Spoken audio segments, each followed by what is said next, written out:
sabay-sabay.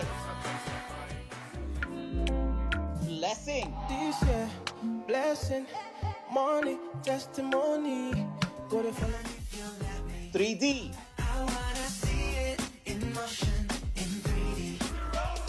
At Tootsie Roll. Lahat ng dance challenges ni Marian Rivera, certified trending. At ngayon, mukhang may bagong pakulo si Yan Yan.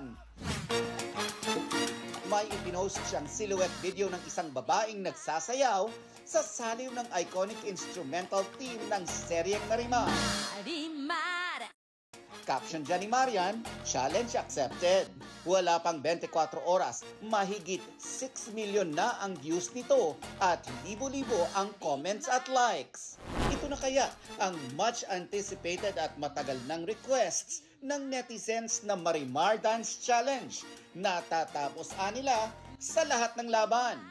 Nang makausap ko si Yan Yan, naging tipid ang kanyang mga clue sa inaabangang online surprise. Talagang nagpipetition sa akin for ang daming request, daming ganito. Sabi ko, sige lang. Hanggang sa nagkaroon ako ng time, sabi ko, gawin ko na siya. So, abangan nila mamayang 7 p.m. kung ano yung inaabang-abangan nila, na nire-request nila. Ito na, gagawin ko na. Walang dahilan para hindi ko siya gawin sa mga taong nagmamahal at sumusuporta talaga sa akin.